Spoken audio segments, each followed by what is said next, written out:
ئازیزانم لە میانەی سەردانە مێژوویەکەیدا بۆ وڵاتی بورما سەرۆک ئۆباما دانی بەوەدانا لەم وڵاتەدا لە پاش 50 ساڵی سیستەمی دیکتاتۆری ئێستا ریفۆرم دەستی پێکردووە بۆ بەرفراوانکردنی ئازادیەکان و هەروەهاش سەقامگیرکردنی دیموکراسی.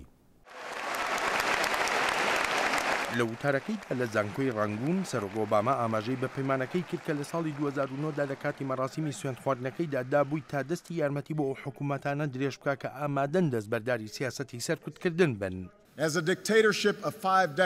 لە ماوەی ساڵ و نیوی پاردا دیکتاتۆری 50 ساڵە بەرەونەمان چووە. لە ماوەی سەرۆکایەتی تاینشیندا خواست بۆ ریفۆرم چووە بەرنامهێنکی کارەوە و ئێستا کەسێکی سیڤیلی سەرۆکی حکوومەتە.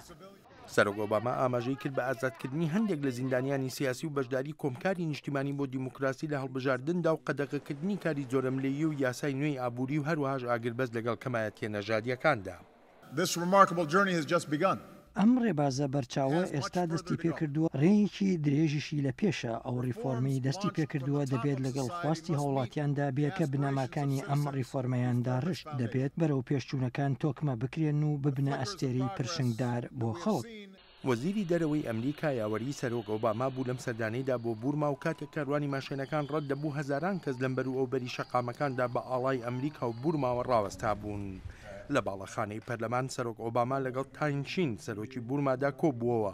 بەڕێزچین پێشتر ژەنەڕاڵ بووە و ئێستا ڕێبەرایەتی ریفۆرمەکان دەکات. لەگەڵ سەرۆک تاینشین بڕوای خۆمان ئەنیشاندا کە ئەو پرۆسەی ریفۆرمی دەستی پێکردووە وڵاتەکە بەرەو پێشەوە دەبات. سەرۆکی بورمان دەڵێ ئەو گرفت و ئاستەنگانی پێشتر لە پەیوەندیەکاندا هەبوون ئێستا دەکرێت بگوترێن نەماوەن. لە سەردانەکەشیدا بۆ ماڵی ئاونگ سان سوچی سەرۆک ئۆباما ستایشی کرد وەک جەنگاوەرێکی ئازا بۆ دیموکراسی.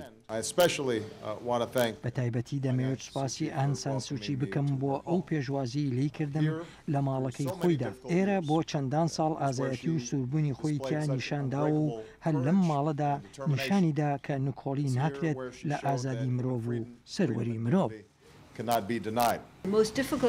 سەختترین کات لە قۆناغی گواستنەوەداوەیە پێمان وابێت سەرکەوتن بینراوە. ئەو جاش پێویستە زۆر ئاگادار بین لەوەی تراویکەی سەرکەوتن بمان بات. ئێمە کار لەسەر سەرکەوتنێکی بەرچاو دەکەین بۆ گەلی خۆمان و بۆ دۆستایەتی نێوان هەردوو وڵاتیش. لە وتارەکەی ڕەنگوونیدا سەرۆک ئۆباما ئاماژەی بە کتێبەکەی ئاونگ سان سوچی کرد دەرباز بوون لە ترس. گەلی بورما وەک سەرۆک ئۆباما دەڵێ ئەوە نیشان دەدا کە پێویستە ترس و تۆقاندن سروشتی وڵاتەکەیان نەبێت.